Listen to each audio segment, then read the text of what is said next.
Welcome to the HRchat Show, one of the world's most downloaded and shared podcasts designed for HR pros, talent execs, tech enthusiasts, and business leaders.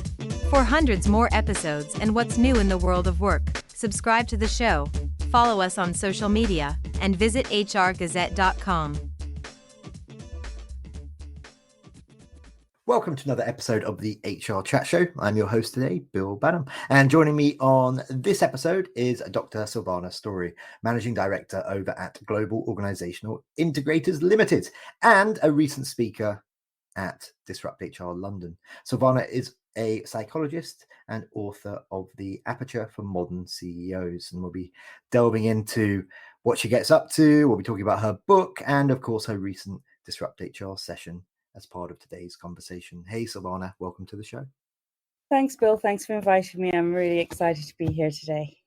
So beyond my reintroduction there, why don't you start by taking a minute or two and introducing yourself to our listeners? Sure, delighted. As you mentioned, I've been a practicing business psychologist and an organizational consultant for 30 years, specializing in culture change, leadership development, and diversity, equity, and inclusion. I tend to lead big transformation projects and also advise the C-suite. I do it internationally, and in 2013, I was one of the first individuals to complete a doctorate in the area of diversity, equity, and inclusion. So I'm also quite proud to, back in the day, I was personally invited by Arianna Huffington to be a regular contributor to the Huffington Post. And just on a personal side, I am of South American heritage and have lived in 5 countries, traveled to 65 plus. Rock and roll. What's the most beautiful country that you visited, Sylvana? I'd have to say the Bahamas. I just love everything about the Bahamas, and not necessarily Nassau, which is the capital, but the other islands around that make up the Bahamas. The sea is next to none. The waters are next to none. Thanks for tuning in to the HR Chat podcast. If you're enjoying this episode, we'd really appreciate it if you could subscribe and leave a 5-star review on your podcast platform of choice. And now, back to the conversation. Let's get into it then. Let's start by talking a little bit about some of the learnings from your book, The Aperture for Modern CEOs. But I'm going to start by challenging you with a big question, and I'm going to ask you to answer in 90 seconds or less. What, Bill? That's not possible. The question is, what does effective leadership within the contemporary business landscape look like for you? I would say that effective leadership is doing what you say you will do. So it's not just about talking, it's about the doing, and also being astutely aware of the context of the people around you. So, a lot of leaders tend to focus on the bottom line, which of course any effective business has to do, but also focus on your people, because people produce the bottom line. And there's not a lot of that going on. So effective leadership for me is understanding context, understanding your purpose, and doing what you say you'll do. Wonderful. I think that was in under 60 seconds. Good work. Good work. Let's continue on talking about your book, The Aperture for Modern CEOs, if that's okay. In it, Sylvana, you discuss concepts such as psychological contouring and provocation on the impact of leadership behaviours and organisational health. I'm sitting here scratching my head by this first term, psychological contouring. Can you educate me and our listeners, please? Sure. So psychological contouring is a concept that I conceptualized. Basically, anyone who goes into an organization begins with what's known as a psychological contract, which is an unwritten set of rules and expectations between the employer and the employee. However, that psychological contract is slowly becoming ripped up because there's such little loyalty from employers to employees and vice versa now. So, for example, as soon as there's a cost effectiveness program in an organization, at least 2% of the organization is effectively made redundant. And millennials will hold up to 20 positions in the course of their working lives. So, there's very little to go on in terms of how do we engage, how do we add value? How does the employee add value to the organization, and vice versa? So the first element of psychological contouring, well, there are three. There's context, trust, and emotion. So really, the context, you need to understand the organization as you enter it, what's going on externally and what's going on internally that is important for the organization as well as for the employee. So how are we gauging each other? And once we understand that, how are we building trust? How are we helping each other, or how is the organization helping its people to feel safe physically and emotionally? And in terms of emotion, how are you helping to shape behavior and mindset? There's a lot of emotion that we can see a lot of what's happening on the outside, but we can't often see what's going on the inside. And so how do you start to pervade what's going on, access, shall I say, what's going on the inside, so that you can bring it all together to start to shape the internal world for the best productive outcomes.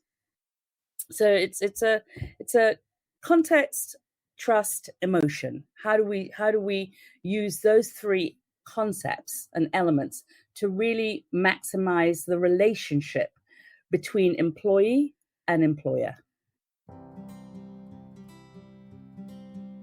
In the fast-changing new world of work, organizations that want to succeed must support their teams to develop the right skills for today and for the future.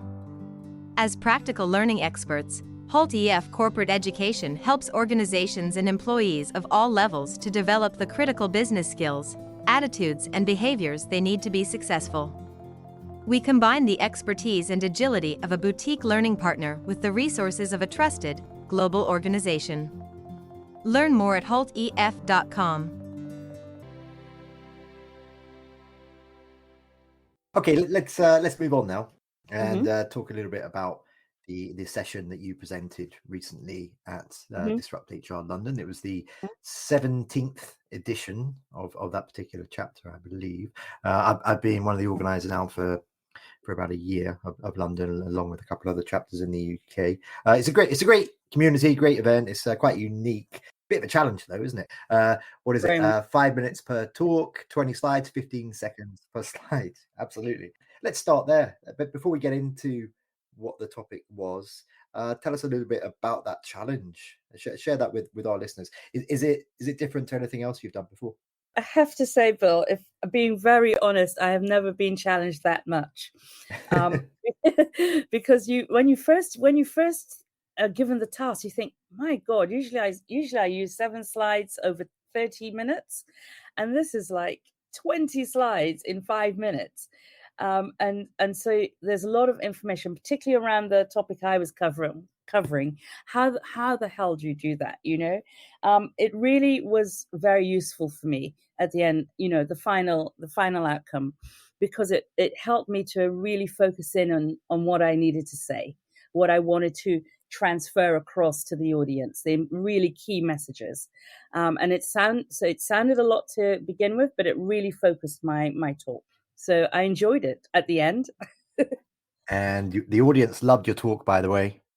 So thank you very much. Sylvana's talk, along with the other, I think 11 or 12 other talks from that particular event, are available on the DisruptHR website. Just go there and then you can find the London page, London UK, because there's a London in Ontario, folks.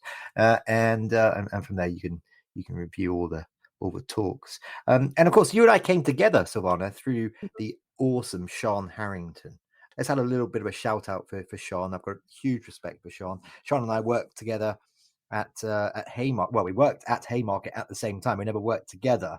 Who knows if we even met, perhaps, because there was a big party, I seem to remember, during my tenure there and her tenure there.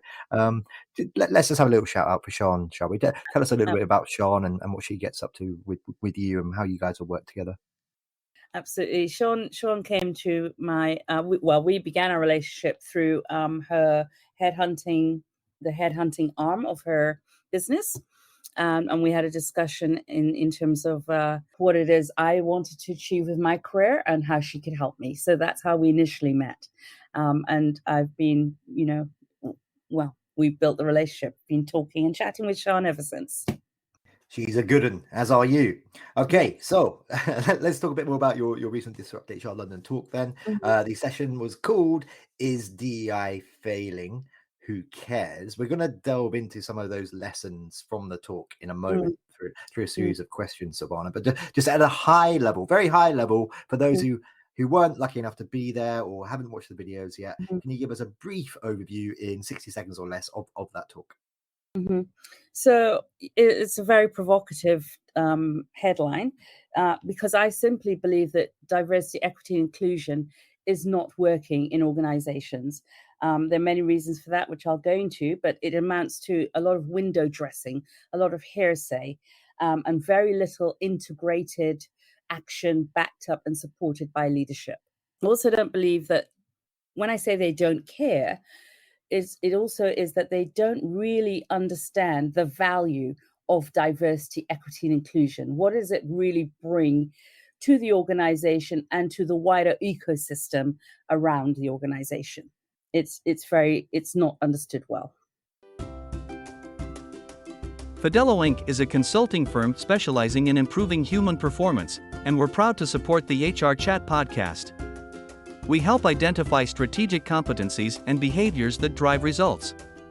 Our team offers an HR web software to manage systems, reports, and data for HR people that need the best insights to make the right decisions and achieve better results.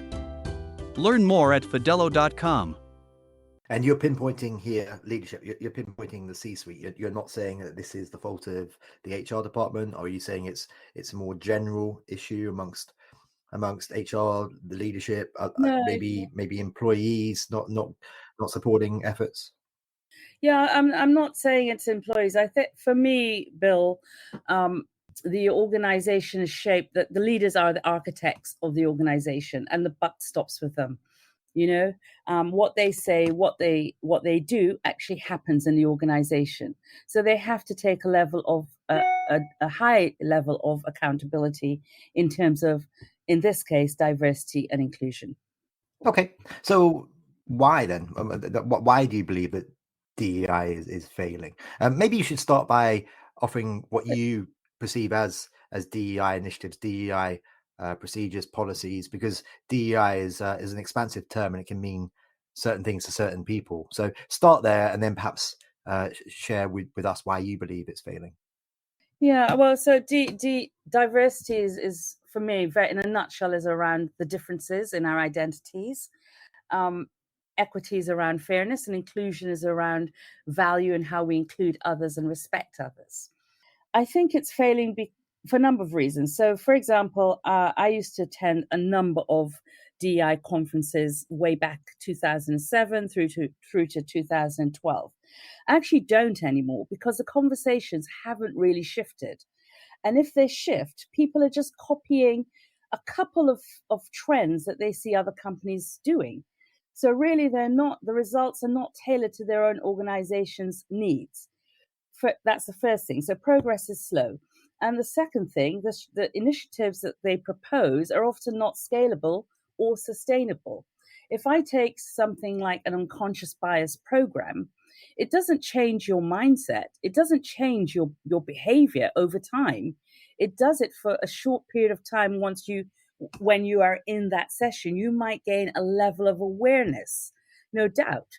But when you go back into the organization, the context hasn't changed, and you for sure haven't changed your behaviors.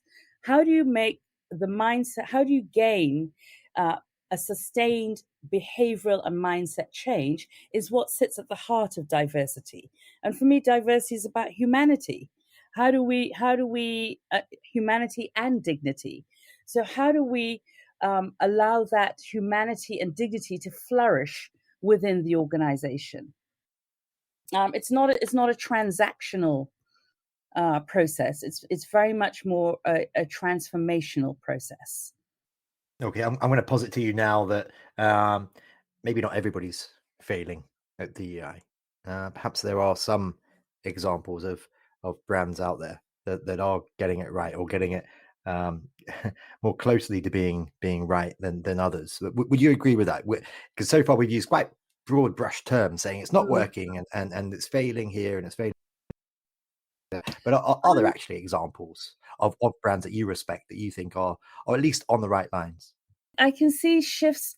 People are starting to definitely, particularly since 2020, it's moved up the agenda, let's say, on the leadership strategic agenda. It's moved up. When I did my interviews way back in 2009 for my doctorate, it didn't even feature in the top 10 of what the C-suite would discuss at their quarterly meetings. Now it's coming in the top 5. So definitely there's an appreciation, let's say, of the value or the need for DEI. Has it become integrated? I haven't personally seen any examples, and if people can show me some examples, I would really love to see them. I haven't been witness to a really good DEI, a solid good DEI program. There's lots of initiatives out there. Don't get me wrong. There are departments set up where you have a DEI leader and you have DEI teams. One looking at accessibility, looking at LGBTQ+, looking at gender, looking at race, and so forth. But in the bottom line is, are they integrated into the overarching strategy of the organization, or are these one-off initiatives? How embedded are they into the purpose of the organization? I don't see that a lot. I haven't seen that, should I say. And that's why I guess I'm using this broad brush term, DEI is failing, because it's not hardwired as yet into the organization's strategy and culture. It's nudging its way along. Absolutely. Yeah. I think there are some brands out there that maybe we should say are at least trying, and they're investing a lot, and they're trying to change their company culture. So Johnson & Johnson, for example, a well-known MasterCard would be another Accenture. Okay. I don't know, EY, that's often held up as an example that of a company that's trying to make a difference there. And Marriott, of course, is another one. Okay, let's continue through. What are the reasons that caused DEI to fail, the DEI initiatives to fail? You mentioned earlier on it's partly to do with buy-in with leadership. What about those procedural things from the HR department? Are the HR department letting the side down by not carrying through? They've been given big budgets over the last few years to try and improve DEI and how many and the diversity of folks coming into the organization, and how to retain a more diverse workforce, and so on and so forth. Is it there? Is that the issue? Is it the fact that they've got the bucks to try and make this work, but HR's failing? You mentioned earlier that you thought leadership was a big cause. Tell us more. Yeah, Bill, I don't think it's HR's responsibility. That's my stand. HR is a part of the process in terms of rolling out a DEI strategy, potentially. I mean, other organizations, it sits within ESG, it sits within, CSR, the corporate social responsibility function. So it's a matter of accountability. So everyone, or a large degree or large number of responsible persons who need to take accountability for it.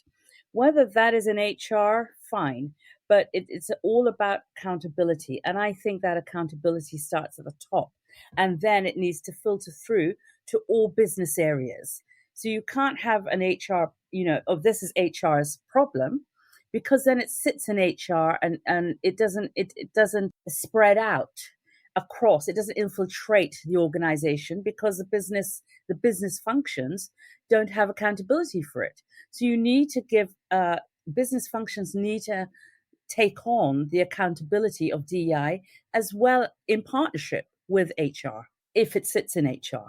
So for me, that's a big issue. I mean, some of the other reasons in my talk, DEI is failing, I outlined 13, and some of those are, the culture, what systemic issues are being addressed, what behavioral issues do they have the courage to change. Strategy is a huge one. You wouldn't implement an organization wouldn't implement a digital strategy without tying it into key aspects of their corporate strategy. So why would they not do the same for DEI, which is as valid? DEI programs are fragmented, so obviously they're looking at singular aspects of DEI, let's say gender or race or disability, but they need to look at other aspects such as cognitive diversity. What about the decision making? What about problem solving? How do diverse teams work together? And also behavioral diversity. How do we communicate across cultures? How do we interpret different behaviors, cultural behaviors? How do we have conversations that might be rooted, difficult conversations that might be rooted in conflict? How do we have the courage to have those conversations? So there are a number of factors in diversity that are not just focused on what I call the structural issues around identity. It's much more broader. It's much, it has to be more systemic. It has to be more integrated. There's also issues around, as I mentioned before, leadership behavior. Is the tone set from the top? Do they role model, or is it what we call performative action? We say one thing and do another. What about representation? Does anyone look like me who sits at a senior position? What about intersectionality? DEI is not just about one singular identity. It's multiple identities. And it's a long-term. It's a long-term process. You're not going to get a quick win by, for example, running a training program. It has to be much more project managed and with targets and strategy across long term. ERGs need to be not sorted. They need to be supported. And direction must be set. Resources in terms of budget. Budget can be minimal, or in some cases, budgets are not spent. Expertise is not awarded in line with other experts at that level. Time to perform in the role is not allocated appropriately. People have to do it in addition to their day job.